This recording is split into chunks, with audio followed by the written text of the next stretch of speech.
What is going on, everybody, and welcome back to my channel. Don't know why you keep coming back here, but I appreciate it. A little while back, I talked about switching, where I had switched the EK Vardar fans for some PcCooler Corona fans.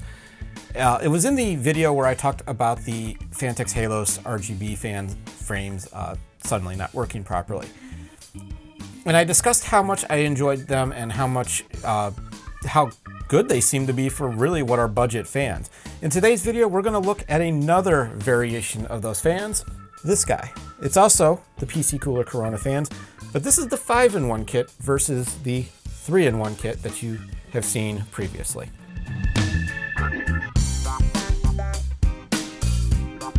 Now, before I get started, a couple of things to understand about the differences between these two kits. Obviously, the number of fans is different, and then the labeling is a little different. This is labeled as an FRGB hub as opposed to an addressable RGB hub. And really what it comes down to is you can connect a lot of stuff to the hub that they include in here, including addressable strips and regular RGB strips, it appears. I haven't tested that because I'm terrified of that particular notion, but they do have a 5-volt and a 12-volt header on their hub. So again, not something I've really played around with, but something worth noting. So the key things in this is obviously the 5 PWM fans. They have a maximum fan speed of 1800 RPM, and they have some pretty decent airflow on them. They're actually really solid when it comes to using with radiators. It does also come with a remote. In fact, I have one already installed, and this is the remote right here. Actually, kind of flimsy, but it works.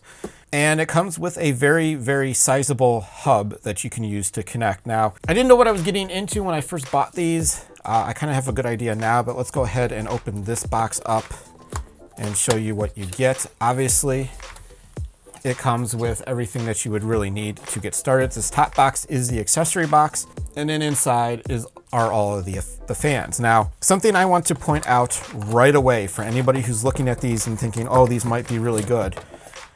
There's one thing I don't like right away about these fans, and this is very different from the 3-in-1. Now, the 3-in-1 doesn't do this, but the 5-in-1 fans do.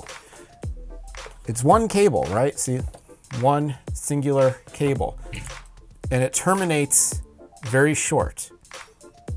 You can kind of see where I'm going with this.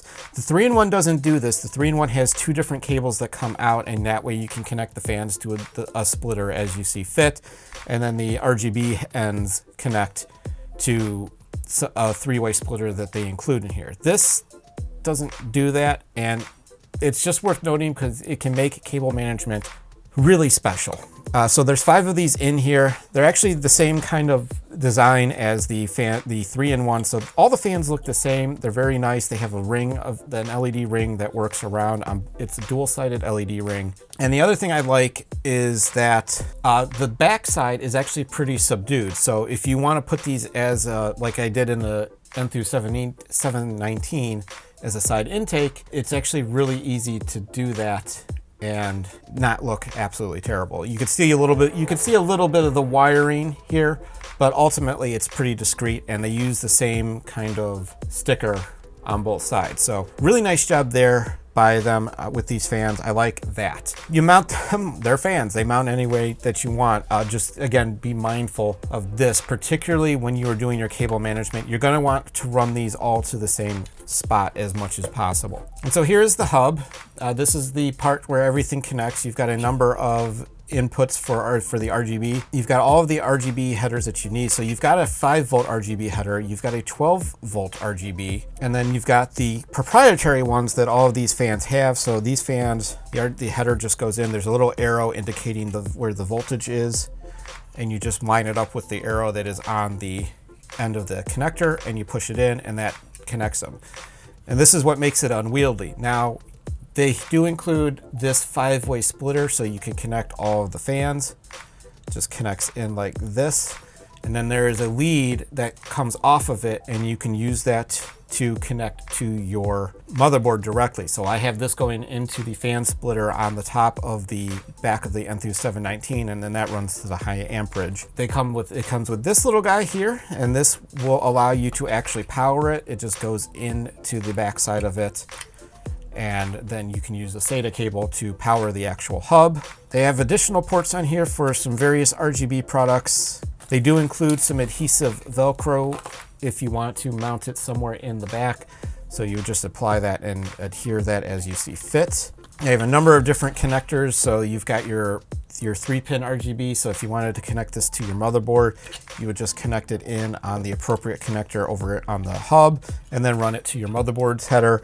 They have an adapter for gigabyte boards, so you would use this instead. They have, I like this too. This is an extra battery. This is the battery that is inside of the remote. Battery just kind of pulls out, I believe. Oh yeah, there's a little tab. Push the tab, pull, battery falls out. That's not what I meant to do. And then you can replace the battery, push it back in, and then you can replace the battery. So they do include a replacement battery. That is actually a really handy thing. And then obviously a bunch of fan screws that you can use to connect all the fans. So they give you everything they need. They give you a really poor instruction booklet. This booklet was actually really hard to kind of understand, but they do have instructions on how to set everything up. And for the most part, it's pretty actually straightforward. You have a couple of options in terms of the fans, but for the most part, what you're going to do is you're going to connect one of the fan leads to the RGB hub, and then you're going to connect the actual PWM fan connector to the splitter that they include, and then you can run the splitter to wherever you want. I used an extension as well, a Noctua Chromax extension, so that I can push this all into one spot inside of the back of my case, and then I can just use that single cable to run up to where I want to connect it. So something you might want to have on hand is as an extension. And then obviously you can use the remote to control the effects, or you can use your motherboard if you have this connected. The remote does have a number of different features on it. You can shut it off completely. And so you have a lock, you have fan speed, you have the ability to change it. I believe if you connect RGB and addressable strips, you can use the remote to change to those effects and change them. Hey, Editing Dave here, and I wanted to come in and correct a couple of things that I didn't get right while doing this. I mentioned earlier that you can connect 3 and 4 pin headers to the hub to connect them to the motherboard, and that's where those two buttons, the FRGB and the RGB buttons, come into play. Pushing those buttons will switch the hub over to those particular settings. So if you have a 5-volt header running from the hub to your motherboard, you can then use the motherboard to control it. Same thing with the 12-volt. That's really all that I wanted to clarify on this remote. Additionally, hitting the button, the fan button in the upper right, will then allow you to put the fan allow you to control the fans with the remote. So just a couple of things I caught when I was going through the manual a second time and looking at this video. Sorry about all that mix up. Now back to the video. It has a color. It has a color button right up here. It has your mode, so if you want to switch between the different effects, and then it has your speed up and slow down of certain effects, and then it has the fan control. So you can use this to control the fans if you so desire. I personally like using the motherboard to control it, but to each their own. Okay, and now to give you an idea of some of the effects that you can do with this remote, I'm going to go ahead and flip through them. Let me reset it back to the first one that it does, which is the RGB one. So again, you have the ability to speed it up and slow it down. So depends on how fast you want the effect to go. I'm not a big fan of the unicorn vomit, so I don't typically use that, but you do have that. That's the default. Every time you start your computer, that is the effect that it starts with. So keep that in mind. When you start your computer, it's going to default to that. Next up, we have this little effect, which cycles through the colors as it increases the length of the ring. Obviously, you could speed it up, and it ultimately then does a little bit of an RGB cycle. So not a bad effect. If you're going to use the rainbow effect, that's not a bad one to do. Next up, we have a single light that circulates around, and it will do it on different fans. You can see the bottom side intake fan kind of working in conjunction here. And then you have a number of different colors. I'll get to the colors on the static one so it's easier to see. You have this effect, which that's the fastest speed, and that is the slowest speed. You have a fade effect, which fades between the different colors. So again, you can speed that up so that it goes a little bit faster. So basically a rainbow effect. You've got this, which is, again, this is at its fastest. You can slow it down though. This one's it's not too bad. You have the breathing effect. So it's static color, just breathing in and out. You have a different type of a ring effect. I kind of like this one for everyday kind of use. It's very similar to something that I've done with the Phanteks case lighting. You've got a multicolor thing, so we'll go through the colors on this. So as you see, it went from purple and yellow to like a cyan to red, and then to a yellow to a pink, blue and green, white and kind of a pink. Obviously, this is the cotton candy color scheme that we are all familiar with. We have green and white, traditional red and blue, and then back to the first one. We've got this where it just continues to add the ring effect. We have another kind of a in tandem effect where it goes from fan to fan. And then we have a static color. So the colors available, obviously, there's not a ton of variation. Obviously, if you use your motherboard control, you'll get more color. You've got purple, you've got your red, yellow, green, kind of a pink, cyan, white, blue, back to purple. So those are all the colors that you get.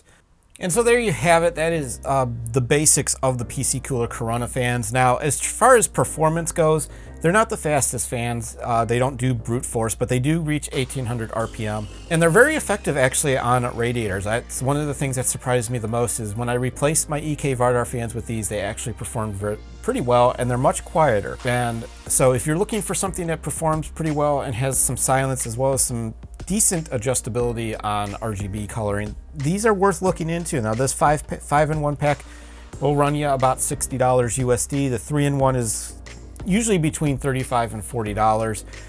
As I said, it connects very differently. So if you don't want to mess with that kind of nastiness, I would get the 3-in-1 pack because they're actually easier to play around with in terms of cabling. But if you're trying to replace 5 fans like I was doing here with the side intake and with the bottom, they work very well and they allow you to unify those effects pretty nicely. One thing to keep in mind is they really will let you tighten them too much. You'll know you've tightened the screws too much though. Just kind of make sure that when they're inside of their position in the case that they're all very level. Otherwise you've got them over tightened. Loosen them up a little bit. They've got rubber pads on them, little rubber dampening pads on both sides, so you don't have to tighten these too much for them to do their job. In terms of actual performance though, my system does idle at about 32 to 35 degrees Celsius with these operating. In my configuration, I'm running the fans a lot lower because I have a lot more potential.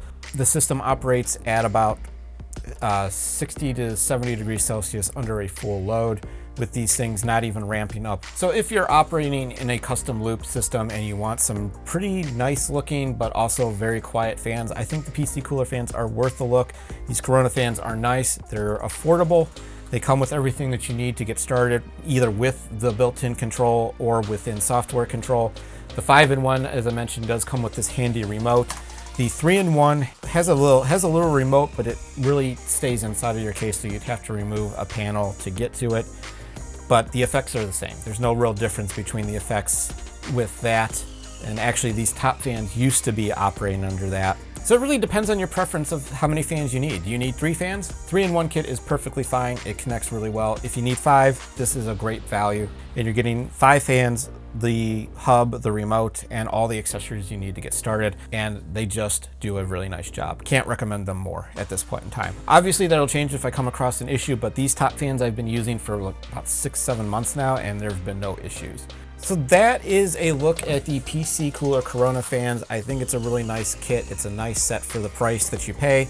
They look really nice. I like the look of them. I think the ring effect is a really nice one. As always, if you have any thoughts or questions or concerns about this product or the video in itself, leave them down in the comments below. Otherwise, I will see you guys in the next one. Thanks for watching.